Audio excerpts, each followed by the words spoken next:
বৈষম্য বিরোধী শিক্ষার্থী সংসদ প্যানেলের সহ সাধারণ সম্পাদক এজিএস পদপ্রার্থী আশরাফা খাতুন বক্তব্য রাখছেন। আশরাফা খাতুন।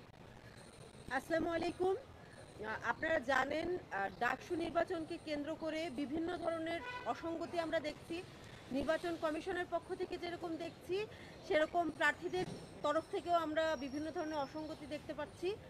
আমরা দেখেছি ঢাকা বিশ্ববিদ্যালয়ের যে একাডেমিক কার্যক্রম, আমরা বারবার করে দাবি জানিয়েছিলাম যে একাডেমিক কার্যক্রম যেন বহাল থাকে, একাডেমিক কার্যক্রম যেন চলে। আমাদের পক্ষ থেকে প্রাথমিকভাবে আমরা বলেছিলাম পরীক্ষার যে কার্যক্রমগুলো আছে সেগুলো যদি বিবেচনা করা যায় তাহলে যারা প্রার্থী আছে তাদের জন্য সুবিধাজনক হয়।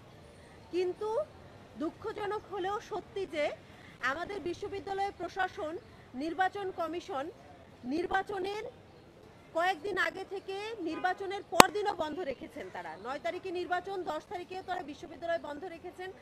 পুরো একটা সপ্তাহে শুধুমাত্র একদিন ক্লাস, যার কারণে আমরা দেখতে পেয়েছি প্রথম বর্ষের শিক্ষার্থী যারা আছেন সেই সাথে সাথে হলে যাদের সেমিস্টার ব্রেক চলে অথবা যাদের পরীক্ষা চলে তাদের ভিতরে ভোট প্রদানের ক্ষেত্রে একটা অনাগ্রহের সৃষ্টি হয়েছে।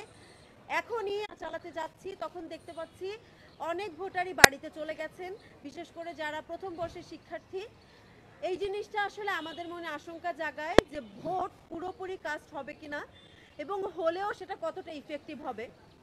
আপনারা জানেন ঢাকা বিশ্ববিদ্যালয়ের প্রায় এবং এই অনাবাসিক শিক্ষার্থীদের যাতায়াতের জন্য বিশ্ববিদ্যালয় প্রশাসন সুস্পষ্ট কোন ধরনের নির্দেশনা দেবেন এখনো সেটা আমরা হাতে পাইনি, এখনো সেটা জানতে পারিনি। সেই সাথে সাথে দীর্ঘ বন্ধের কারণে তারা ভোটের দিন আসবেন কিনা সেটা নিয়েও সন্দেহ সৃষ্টি হয়েছে।